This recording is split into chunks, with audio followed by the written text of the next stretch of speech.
Shalom, tuguhaye ikaze ku isengesho ribohora official. Imana muri umugisha wowe wakoze subscribe, Imana kugirire neza. Dusabwa no gukanda like na share kugira ngo ukomeze kwagura uno muyoboro wawe. Nawe uhageze ari ubwa mbere, wowe icyo usabwa ni ugukanda subscribe cyangwa se abone kugira ngo n'ubundi igihe cyose uzajya ukenera kujya kuri uyu muyoboro wawe cyangwa wacu ari wo isengesho ribohora official, tubone bikoroheye. Imana iguhe umugisha. Rero tuzanywe no gusenga, ariko gusenga kubanzirizwa n'ijambo ry'Imana rigufi. Turi mu isengesho ryo kurwanya umwuka utuma utagera ku cyo ukeneye, umwuka wo kuburirwa. Iyo tuvuga umwuka wo kuburirwa, bivuga ngo ni ikiremwa cy'umwuka kiza kikakubaho cyangwa kikaguhangaho, kikakurwanya ntubone icyo ukeneye. Dutangira iki cyigisho twabonye Pawulo wa Tesalonike ba mbere igice cya 2:18 avuga ati, si ubwa mbere nagambiriye kuza iwanyu, njyewe Pawulo, si rimwe si kabiri, Satani akambuza. Tubona ko Pawulo ntigeze abona Satani mu buryo bw'amaso, ahubwo yakoraga ibintu, yagambirira gukora ikintu akabona biranze, yagambirira gukora ikintu ntibimushobokere. Aza guhishurirwa ko igitera ibyo ngibyo ari umwuka wa Satani wari umuriho, wamurwanyaga kumubuza kujya aho ashaka kugana. Umwuka muri kamere rero ushobora kuba umwuka mubi cyangwa umwuka mwiza, ushobora kuba ari umwuka wa Satani cyangwa se umwuka w'Imana. Reka rero mbere yuko twinjira tubanze dusenge. Turagushimiye Imana kuri Imana ibana natwe, kandi uri Imana itwigisha ibidufitiye umumaro. Mu izina rya Yesu mpamagaye ubwami bwawe kugira ngo buze hano hundi, ubwami bwawe buze kuri uyu muntu aho ari, yaba yicaye mu modoka, yaba yicaye mu nzu, mu rugo rwe, mu nzira ari kugenda, unyumva wese mwami w'abamudukurikirana aho ariho hose, ndasenga kugira ngo ubwami bwawe Uwiteka Imana isumba byose bufate ikirere cye, bufata aho ari, bugenzura ubuzima bwe kandi butegeka ubuzima bwe, kuko ubwami bwawe ari ubwami bw'amahoro. Ubwami bwawe nibuganzuye umuntu bugategeka aho ari, bugategeka nanjye aho ndi, twese turi amahoro masa. Tuma umwuka wera rero atwigishe kandi atuyobore mu isengesho ry'uno munsi, kandi isengesho ry'uno munsi rizane igisubizo, rigere ku gipimo, wohereze isengesho ridahusha mu izina rya Yesu Kristo, ahubwo rizane ibyo dukeneye n'ibyo twifuza mu izina rya Yesu amazina yose, amen. Nari ntangire rero nsobanura ko umwuka wa Satani ntaboneka. Pawulo we avuga ariya magambo, avuga ati, njyewe Pawulo si rimwe si kabiri nagambiriye kuza, ariko Satani arambuza. Ntabwo yigeze abona Satani mu buryo bw'umubiri, ahubwo yagambiriraga kugenda aho yashaka kujya, akabona havutse impamvu ituma byanga. Ubwa kabiri yongeye havuka iyindi mpamvu ya kabiri, ariko mu bugenzuzi bwe, mu gushishoza kwe, aza kubona ko ari umwuka wa Satani wamubuzaga.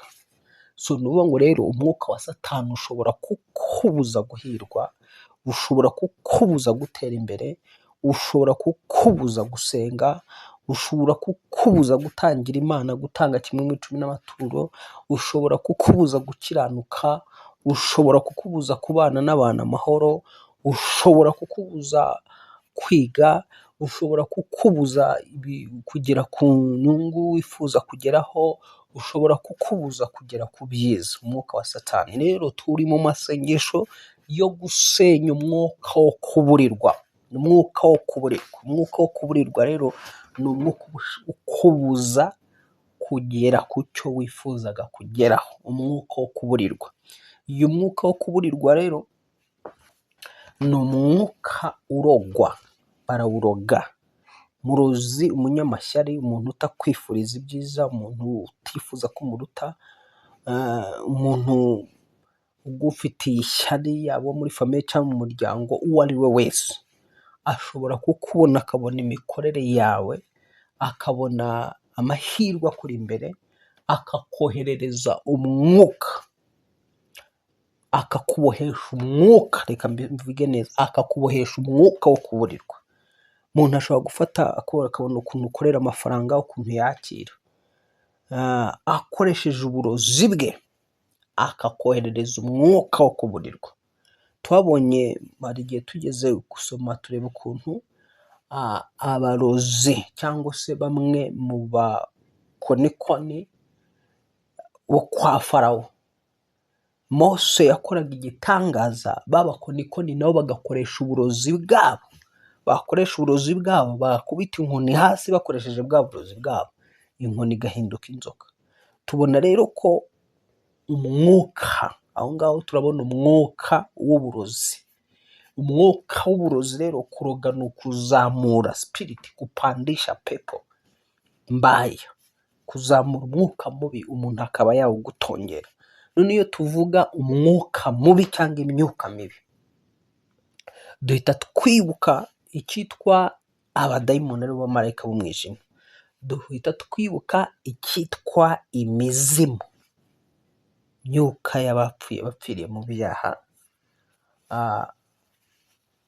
ikaba ishobora kuzamuka ariko izamuwe mu ishusho y'abadayimoni biyita imizimu, bakaza bagakora akazi mu buzima bw'umuntu.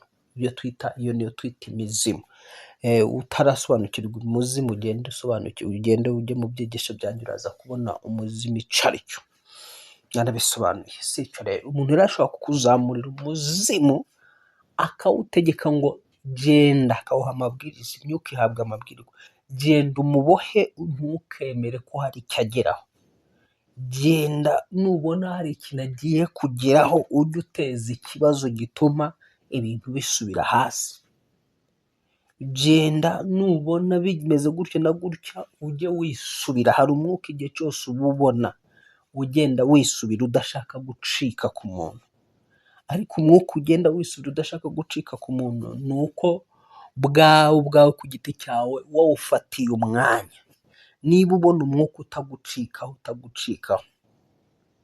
ugasenga ariko ukabona umwuka ntukuvaho, nuramuka ubishyizemo ubushake ukawuhagurukira mu buryo bwo gusenga, ugashaka kubohoka kuri uwo mwuka, uzagucikaho. Nta kindi bigusaba, kwiriza ubusa no gusenga. Yesu yavuze ko hari abadayimoni bakurwaho no kwiriza ubusa no gusenga. Ushobora kumbwira uti pastor, njyewe naririje ubusa ndanasenga biranga. Icyo gihe rero, mbere y'ibindi byose, mbere yo kwiriza ubusa no gusenga, banza uce muri deliverance, ukorerwe deliverance. Nyuma ya deliverance ahubwo aribwo wiriza ubusa. Nyuma ya deliverance aribwo ufata ibihe byo gusenga ariko wirije ubusa. Niwiriza ubusa utarabanza guca muri deliverance, ntabwo uzatsinda uwo mwuka. Mbere rero yo guhangana n'umwuka, banza ujye ku mukozi w'Imana usobanukiwe iby'umwuka, ubijijutsemo, uzi deliverance icyo ari cyo, agukorere deliverance, ubone kwinjira muri bya byo gusenga byo kurwanya wa mwuka. So tuvuye aho ngaho rero, umwuka wo kuburirwa ndimo nsobanura ko ni umwuka, ni umuzi. Bashaka kukuzamura umuzimu, bakakubohesha umuzimu, bakavuga ngo genda ujye umutera kuburirwa. Nubona agiye kubona ikintu runaka, nihaza umusore ugiye kumurambagiza, ujye uteza amakimbirane, ujye uteza agashiha muri we, ahita amubenga. Ujye umuteza ibi n'ibi, uhagurutse undi musore fomu ntoya amubenga, amubengeye ko ari indaya cyangwa se atendeka. Ugasanga hari ibintu bikubaho utazi impamvu zabyo, kumbe ni umwuka bakurogeze, bakubohesheje, ushinzwe kubwira ngo uyu wabwiwe ngo uyu ntazabone umufiyanse, uyu ntazabone umugabo, uyu ntazakore ngo bigende, ugafungura iduka ahantu, wamara gufungura iduka ahantu ukirirwa utegereje umukiriya ukamubura, kuko hari umwuka wo kuburirwa ushinzwe kukubuza kubona abakiriya, uba uhagaze ku muryango w'iduka ryawe cyangwa se unakurimo. Twabonye ko umwuka ushobora kurwanya umuntu umurimo, tubona ko hari n'igihe ushobora gusanga uwo mwuka ukurwanya utakurimo mu mubiri wawe, ahubwo uri hanze y'umubiri wawe, uri nk'aho ukorera cyangwa aho utuye. So rero umwuka wo kuburirwa ni umwuka mugari cyane. Tugiye gusenga Imana rero kugira ngo tuwamagane mu izina rya Yesu. Ariko mbere y'uko dusenga Imana, reka dusome ijambo ry'Imana. Hano mbere y'uko dusenga, reka tubanze dusome rino jambo uryumve. Dusome iri jambo hanyuma twinjire mu mwanya mwiza wo gusenga. Ntabwo nshaka uyu munsi gutinda kumara umwanya munini. Ni ijambo rigaragara muri Yobu igice cya 30, Yobu igice cya 30 umurongo wa 15. Handitse ngo ibiteye ubwoba binyerekeyeho, icyubahiro cyanjye cyagiye nk'umuyaga, kandi guhirwa kwanjye kwambaye kure. Urumva iri jambo ry'uyu mugabo arivuze, cyangwa se uyu Yobu atubwiye. Reka nongere ndisubiremo uryumve neza, hanyuma kugira ngo tuze gusenga ugize icyo wumva, kandi ndizera ntashidikanya ko ibyo nsobanuye mbere y'uko dusenga nabyo ubyumvise mu izina rya Yesu. Ngo guhirwa kwanjye, ngo ibiteye ubwoba binyerekeyeho, icyubahiro cyanjye cyagiye nk'umuyaga, kandi guhirwa kwanjye gutamurutse nk'igicu. Yobu umunsi umwe Satani yaramusuye aramugenderera. Amaze kumugenderera, nk'uko mubizi, uzi ibyo Yobu uburyo yaje gutakaza ibyo yari afite byose. Hano rero mu ijambo byose nguko uko yabivuze, aravuga ngo ibiteye ubwoba byamugezeho, icyubahiro cyiwe aravuga ngo cyagiye nk'umuyaga, kandi guhirwa kwiwe, ngo guhirwa kwanjye kwatumurutse nk'igicu. Umwuka wo kuburirwa urwanya uwo guhirwa. Ni ukuvuga ngo kuburirwa birwanya guhirwa. Ni umwuka ukubuza amahirwe. Hano niyo mpamvu hanakubwira ngo guhirwa kwiwe kwatamurutse nk'igicu. Ni ukuvuga ngo yarigenzuraga akabona ntacyo agikora ngo kimuhire. Icyo akoze cyose kiramupfubana, icyo akoze cyose kiramwangira, ntacyo akora ngo kimugendekere nk'uko abyifuza. Noneho rero nibwo yavuze ngo guhirwa kwe gutamurutse nk'igicu, niko avuze. Nyuma y'uko yabonaga ibintu byose biri kumuca mu myanya y'iki, mu myanya y'intoki. Nshuti mukundwa muri Kristo Yesu, turi mu gusenga rero kugira ngo turwanye uyu mwuka ugushyira kure y'amahirwe, utuma amahirwe agutamurukaho akamera nk'igicu. Uyu ni Yobu wabivugaga ngo guhirwa kwanjye kuratambutse kumeze nk'igicu. Ariko abyitegereza, wibuke Yobu yabikorerwaga nande? Hari umwuka wari urimo urabimukorera. Mu isi y'umwuka hari imbaraga runaka zari zasabye ubuzima bwe, zari zasabye imitungo ye, zari zasabye urubyaro rwe, zasabye n'umubiri.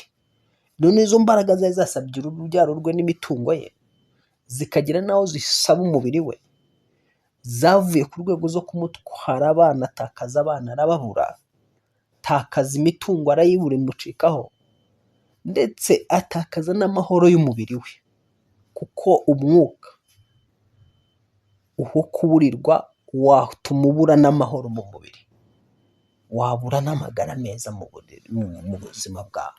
Ariko nk'uko nagusobanuriraga, imyuka nyine iri mu matsinda. Hari igihe ushobora gusanga ari umuzimu waboheshejwe, barawuhaye kondisiyo yo kuvuga ngo ntuzemere ko ahirwa mu mirimo y'amaboko ye.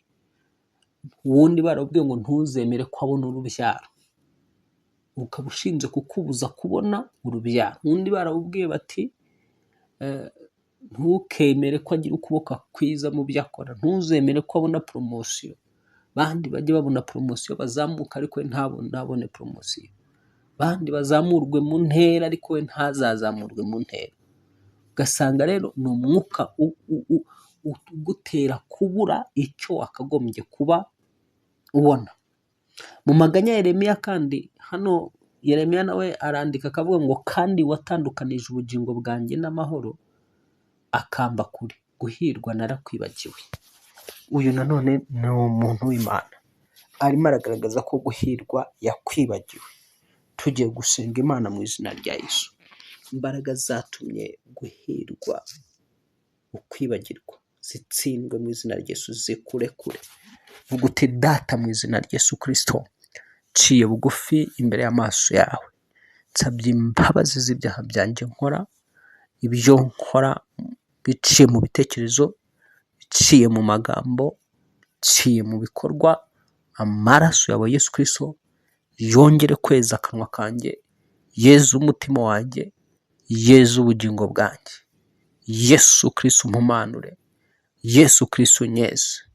Urubanza rw'ibyaha rumveho kandi urusibe ku buzima bwanjye. Izina rya Yesu Kristo watsinze urupfu n'ikuzimu, ibirego bindiho nabyo ubisibe ku buzima bwanjye Yesu Kristo, kuko ari we wampfiriye kugira ngo Mwami Yesu Kristo nacirwaho iteka. Nyemera amaraso amanagureho ibyaha n'ibicumuro, kandi amaraso yawe antwikire ambonekeho wese, kugira ngo mboneke ndi umukiranutsi imbere y'Imana. Urakoze Uwiteka kumbabarira ibyaha n'ibicumuro binyuze muri Yesu Kristo. Masaha nk'ayo Uwiteka, nyuma yo gusobanukirwa no kumenya ko mwuka ushobora kuza ukabaho umuntu, bawahawe amabwiriza yo kumbaho ngo mbuze amahirwe, tuma amahirwe yanjye atumuka, umwuka watuma amahirwe yanjye amba kure, umwuka watuma ntabona ibyo nkeneye. Yewe mwuka we, tsindwa mu izina rya Yesu Kristo, tsindwa mu izina rya Yesu Kristo. Tandukana nanjye mu izina rya Yesu Kristo. Vugana n'uwo mwuka umaze igihe kirekire uguteza kuburirwa ukuveho mu izina rya Yesu. Yewe mwuka we, niba uri umuzimu, niba uri ikini, niba uri umwuka w'umurozi, unyizingiraho ugatuma mbura amahirwe, ugatuma mbura ibyo nkeneye, ndakuvima, va ku buzima bwanjye mu izina rya Yesu Kristo. Va ku buzima bwanjye mu izina rya Yesu. Ndavugana na buri mwuka wose katika jina la Yesu, uwo bohereye ubuzima bwanjye, imibereho yanjye, uwo wamboheshejwe. Niba uri umwuka w'umuzimu, umukurambere mu miryango, ndakwirukana. Va ku buzima bwanjye butazagaruka ukundi mu izina rya Yesu Kristo. Va mu mibereho yanjye butazagaruka ukundi mu izina rya Yesu Kristo. Wowe watumaga mbura abantu b'umumaro, mbura inshuti nzima, mbura amafaranga, mbura imikorere mizima, mbura ubwenge, mbura amahoro, mbura umutekano, ndagusenya mu izina rya Yesu Kristo. Va ku buzima bwanjye izina rya Yesu Kristo. Wa mwuka mubi unondora, wa mwuka aho waba wicaye mu ngingo z'umubiri wanjye, sohoka muri njye mu izina rya Yesu Kristo. Narakubwiye ngo hari igihe imyuka irwanya umuntu iri mu mubiri we. Niba hari umucangira usenge utwika umwuka wose wakurwanya uri mu mubiri, uwo baba baragutongereye, uwo baba barakohereye ukaza ukakwinjiramo usinziriye, usohora uve mu buzima bwawe mu izina rya Yesu. Ndasohora uyu mwuka kugira ngo uve mu buzima bwawe katika jina la Yesu. Ndasohora uyu mwuka kugira ngo uve no mu buzima bwanjye nanjye ubwanjye mu izina rya Yesu Kristo. Atsinda urupfu n'ikuzimu mu izina rya Yesu Kristo. Ukinga ntihagire ukingura. Handitswe ko nta ntwaro bacuriye kundwanya izagira icyo intwara. Buri ntwaro yose yo kuburirwa iyo bambohesheje imyaka myinshi, twikaho mu izina rya Yesu Kristo. Ye wa mwuka wambuza kwakira, wa mwuka wambuza kubona ibyo ngomba kubona, va ku buzima bwanjye mu izina rya Yesu Kristo. Buri sezerano ryose wamfatiyemo ndarisesa ndisohotsemo katika jina la Yesu. katika jina la Yesu, katika jina la Yesu kingana yagira ikingura. Handitswe yuko mavi yose azapfukama, indimi zose zikatura kuri umwami. Yewe wa muzimu we, muzimu wo mu miryango, myuka y'abasogokuru, y'abasogokuruza n'abanyogokuruza yanyizingiraho, yanyihambiraho, imyuka y'abarozi yanyihambiraho, shakongoka mu izina rya Yesu Kristo, shakongoka utandukane nanjye mu izina rya Yesu Kristo, shakongoka utandukane nanjye mu izina rya Yesu Kristo, kongoka mu izina rya Yesu Kristo. Buri mugenzo n'umuhango wakoreshejwe kugira ngo habohwe imigisha yanjye, kugira ngo habohwe amahirwe yanjye, kugira ngo habohwe amaronko yanjye, kugira ngo habohwe icyuya cyanjye, kugira ngo habeho kwakira no gusingira kwanjye no kubona, katika jina la Yesu, buri muhango wose wakorewe mu isi y'umwijima ugakorerwa ku mazina yanjye, ugakorerwa ku buzima bwanjye, umuhango ndawusenya, imihango ndayirimbura kwa jina la Yesu Kristo, kwa jina la Yesu Kristo, kwa jina la Yesu Kristo, kwa jina la Yesu Kristo. Watsinze urupfu n'ikuzimu, ndatwika imbaraga zose, ndatwika imyuka yose, kuko handitswe yuko ibimenyetso n'ibitangaza bizagumana n'uwizera, ari uko tuzirukana abadayimoni mu izina rya Yesu Kristo. Kandi hakaba handitswe yuko nta ntwaro bacuriye kundwanya zagira icyo intwara, kandi hakaba handitswe yuko nta kuroga n'ubupfumu no kuraguza byabonetse muri Yakobo, katika jina la Yesu. Buri burozi bwose bukoreshwa bantongera, bukoreshwa bambohera umugisha, bukoreshwa bambuza kugera ku byo nifuza, ubwo burozi ndabusenya mu izina rya Yesu Kristo, ubwo burozi ndabusenya mu izina rya Yesu Kristo. Uburozi bwakoreshejwe hakazamurwa imizimu, hakazamurwa imyuka mibi, imyuka mibi kanyoherwa, imyuka mibi kantongerwa, ndayitwika ntandukanya nayo mu izina rya Yesu Kristo, umwana w'Imana nzima. Ngende wo guhirwa katika jina la Yesu, ntuwo guhirwa izina rya Yesu Kristo, ntuwo kuboneraho abandi baburiye izina rya Yesu Kristo, aturakuro kuboneraho abandi baburiye mu izina rya Yesu Kristo, aturakuro kugera ku ntego zawe mu izina rya Yesu Kristo, aturakuro kugera ku ntsinzi ibihe byose mu izina rya Yesu Kristo. Yesu, nk'uko watsinze urupfu, nk'uko watsinze kuzimu, nk'uko watsinze Satani, nanjye niko nsinze mu izina ryawe Yesu Kristo. Mwuka wambuzaga kugera ku ntego, mwuka wambuzaga guhirwa, mwuka wambuzaga guhirwa no kuronka, pfa ku buzima bwanjye mu izina rya Yesu Kristo.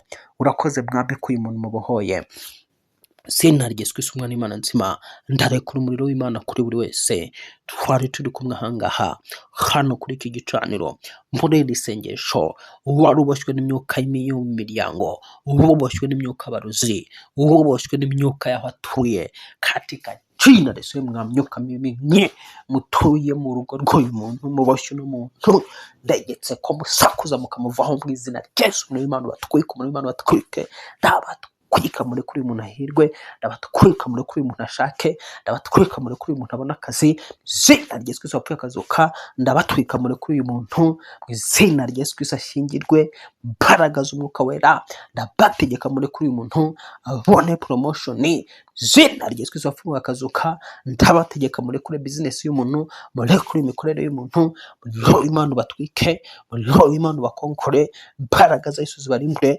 izina rya Yesu Kristo usumba amazina yose, izina rya Yesu Kristo usumba amazina yose, izina rya Yesu Kristo ukinga ntihagire ukingura. Urakoze mwami Yesu Kristo, kahorera umukiza n'umucunguzi, buri migisha yose nari narabujijwe kugeraho, vuga uti mu izina rya Yesu Kristo, buri migisha yose nari narabujijwe kugeraho, uyu munsi ndayigeraho, uyu munsi ndayibona, izina rya Yesu Kristo. Muri uku kwezi ndayibona, izina rya Yesu Kristo. Mahirwe nabujijwe kubona, muri uku kwezi ndayabona, izina rya Yesu Kristo, izina rya Yesu Kristo, izina rya Yesu Kristo. Ndi umunyamahirwe, izina rya Yesu Kristo. Ndi uwahiriwe, izina rya Yesu Kristo. Ndi uwo kugera ku ntego, ndi umunyamugisha, izina rya Yesu Kristo. Sinzongera guferinga, izina rya Yesu Kristo. Sinzongera kubura uburenganzira bwanjye, izina rya Yesu Kristo, umwana w'Imana nzima. Imbaraga zose zatumaga utabona ibigukwiye kandi utabona ibyo data yaguteganyirije, izi mbaraga zikuveho mu izina rya Yesu. Imyuka yagushyize kure amahirwe, dayimoni batumye amahirwe kuba ture ndabatwika imyuka y'abarozi ituma abarozi bakugendaho Imana batwike bakuveho mu izina rya Yesu Kristo. Komeza usenge inshuti mukuru wo muri Kristo Yesu. Umwuka w'umurozi ushobora kugendana nawo ukava mu rugo uri kumwe nawo, ukajya gukora interview y'akazi uri kumwe nawo, bikarangira batagufashe kubera uwo mwuka uba uri kumwe nawo. Umwuka wo kuburirwa ushobora gutangiza business, ushobora guhabwa amafaranga atangira business, wakwinjira muri business wa mwuka ugahita ukubuza kuko udashaka ko ukora akazi, bikarangira n'ubundi uhombye ugasubira mu rugo. Umwuka wo kuburirwa ni mubi. Ndasenga rero kugira ngo uhamagara amaraso Yesu Kristo awutwike, awutwike ku buzima bwawe, awutwike ku mazina yawe, awutwike ku gicucu cyawe. Nzatura ngo amaraso Yesu Kristo atwike uyu mwuka ku gicucu cyawe, izina rya Yesu Kristo. Umwuka w'umurozi uhora ugucungira hafi, uwo kurebera mu ndorerwamo, uwo kugenzura, yewe mwuka w'umurozi we, wowe wuzuye ishyari ry'uyu muntu, wowe wuzuye ishyari ry'umunyamasengesho, wowe wuzuye ishyari ry'umumama, wowe ufite ishyari ry'umupapa, wowe ufite ishyari ry'umugore, wowe ufite ishyari ry'umukobwa, va ku buzima bwe mu izina rya Yesu Kristo, va ku buzima bwe mu izina rya Yesu Kristo. Yewe mwuka w'ishyari we, udashaka ko abana b'Imana bagubwa neza, udashaka ko abana b'Imana batera imbere, shakongoka mu izina rya Yesu, shakongoka mu izina rya Yesu Kristo. Watsinze urupfu n'ikuzimu. Niba uri umukurambere uri kuri uyu muntu, katika jina la Yesu, ukaba uri muzimu cyangwa uri jini, waba uri jini Chumaurete, waba uri jini Makata cyangwa se jini Maimuna, ntabwo tegeka ava ku buzima bw'uyu muntu icyo cyo cyose. Niba uri jini Sagatanasi ndagutwika ava kuri uyu muntu. Niba uri jini Beruni wowe ushinzwe kurwanya ubukungu bw'uyu muntu, wowe urwanya ubukungu bw'uyu muntu, yewe wa mwuka udashaka ko uyu muntu azamuka mu by'ubukungu, yewe wa mwuka udashaka ko uyu muntu atera imbere, yewe wa mwuka udashaka ko uyu muntu hari urwego ava ngo ajye ku rundi, muve mu izina rya Yesu Kristo, muve mu izina rya Yesu Kristo. Ndagutegeka muveho mu mbaraga amaraso Yesu Kristo, ndagutegeka muveho mu mbaraga amaraso Yesu Kristo. Kwatura amaraso Yesu Kristo kugira ngo gutandukanye n'ikibi cyose wari waraboheshejwe izina rya Yesu Kristo. Ntangije imigenzo n'imihango yakorewe ku biganza byawe, yakorewe ku birenge byawe, yakorewe aho ukorera, yakorewe mu mibereho yawe, kwa jina la Yesu Kristo ngutandukije n'imbaraga zose za dominanga imikorere yawe. Umwuka dominaga imikorere yawe ndawusenye, wa mwuka mubi wa dominaga imikorere y'umuntu ndakuvuma ava ku buzima bwe mu izina rya Yesu Kristo. Wa mwuka wa dominaga imigambi y'umuntu ndakuvuma katika jina la Yesu. Watsinze urupfu n'ikuzimu. Umva aka kantu, hari igihe imigambi yose ugambirira, ubwami bw'umwijima buba buyizi, abarozi baba bayibonye hakiri kare, bagatangira kuyikombata kugira ngo itazagerwaho. Ariko uyu mwuka wawe waguhagararaho, uyu mwuka wakurwanya nushye mu izina rya Yesu. Kongoka wacyuka we, kongoka kuri uyu muntu, kongoka kuri uyu muntu, kongoka kuri uyu muntu, shapfa ku buzima bwe. Imbaraga z'Imana zihishure mu buzima bw'uyu muntu. Uyu muntu mwami Imana yanjye, Imana isumba byose, imirimo yawe imwerekanirweho kugira ngo izina rye rihabwe icyubahiro.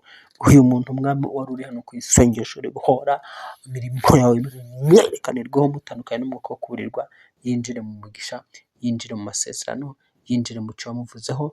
Umugambi wa Satani uburizwemo, uw'abarozi uburizwemo, uw'abana b'abantu uburizwemo. Iminsi mibi yagenwe kuri uyu muntu yo kuburirwa ndayisiba mu izina rya Yesu Kristo, ndayisiba mu izina rya Yesu Kristo. Igihe cyateganyijwe uyu muntu agomba kumara ataronka, cyarateganyijwe n'abazimu, cyarateganyijwe n'abadayimoni. Icyo gihehe, iyo saha, niyo minota, niyo minsi, ndabisiba kuri uyu muntu, ndabisiba ku buzima bwanjye. Zina rya Yesu Kristo yaba no ku buzima bwanjye ndasiba iminsi yagenwe y'ibibi gusa. Iyo naba naragenewe y'amakirize ndayisibisha amaraso Yesu Kristo, ndayisibisha imbaraga z'amaraso Yesu Kristo katika jina la Yesu. Ndasiba iminsi mibi yagenewe uno muntu kuri uyu muntu mwami uri hano ku isengesho ribohora, ofishe iminsi mibi yamugenewe ndayisiba yose uko yakabaye. Izina rya Yesu Kristo ndayisiba yose uko yakabaye. Izina rya Yesu Kristo nuhereye kano kanya Uwiteka tuma marayika wawe kuri muntu wese uri hano ku isengesho ribohora, marayika wawe atuma ahirwa mu nzira ze, marayika wawe atuma ahirwa mu ngendo ze zose no mu bikorwa bye bya buri munsi, katika jina la Yesu. Reka marayika wawe baduhe guhirwa twese abari hano ku isengesho ribohora, izina rya Yesu. Ndahamagara marayika kugira ngo atumwe kuri buri wese uri ku isengesho ribohora, ahire inzira ze, ahire imigambi ye, ahire imishinga ye, ahire ibyo apanga byose, izina rya Yesu Kristo umwana w'Imana nzima wapfuye akazuka, maze ibyari ibikoshi byose bishye kuri buri wese muri twebwe ku isengesho ribohora. Abantu bo ku isengesho ribohora, Mwami reka baremera amashimwe n'ubuhamya, babona imbaraga zo kuboko wawe, ubatandukanya n'umwuka wo kubura amafaranga, ubatandukanya n'umwuka wo kubura kuzamurwa no kwaguka, izina rya Yesu Kristo umwana w'Imana nzima. Data bishimangire bibeho, ni mu mbaraga amaraso Yesu Kristo usabye twizeye, amen, amen, amen. Izere ko hari ikintu Imana ikoze muri iri sengesho, nta rundi rurimi Imana yumva kutari ukwizera. Amasengesho yose wasenga atarimo kwizera nta kintu ushobora kuyabonamo. Gusenga kugendana no kwizera. Ntabwo Imana isubiza biciye mu buhanuzi, Imana isubiza biciye mu kwemera no mu kwizera kwawe, kuko ijambo rivuga yuko byose bishobokera uwizeye. Ntabwo ijambo rivuga yuko byose bishobokera abahanura cyangwa bavuga mu ndimi nyinshi cyangwa se aberekwa n'abagira bate. Oya, ijambo rivuga yuko bishobokera uwizera. Izere rino sengesho umwami Yesu ari kubohoreyemo, izere muri iri sengesho Yesu Kristo ari gukirijemo, izerere muri iri sengesho hari ikintu Imana ikoze ku buzima bwawe. Kandi narakubwiye ngo ku muntu wizera by'ukuri ku bijyanye no kubohoka kw'imbaraga z'imyuka mibi, igihe cyose hakozwe isengesho nk'iri rikubita cyangwa rikuraho imyuka mibi, niyo waryikorera ubwawe. Ibanga ryo kugira ngo ibyo watuye bigusohoreho ni ituro uherekeresha ayo masengesho. Imana iguhe umugisha, Imana ikugire neza. Rero wajya guza ukatumva ntukande subscribe, ntugende udakanda subscribe, kuko nta mafaranga bigutwara. Subscribe nta mafaranga gutwara, nta mega zigutuzi zawe zigenda. No kugira ngo gusa igihe cyose igihe tushyizeho isengesho n'ikiganiro bibonere ku gihe, utazadushaka ukatubura kandi waruje wenda ari ubwa mbere. Imana iguhe umugisha kandi Imana ikugire neza. Namwe abazikoze, icyo musabwa no gukora share na like. Imana ibahe umugisha, mugirirwe neza n'Imana, turi kumwe.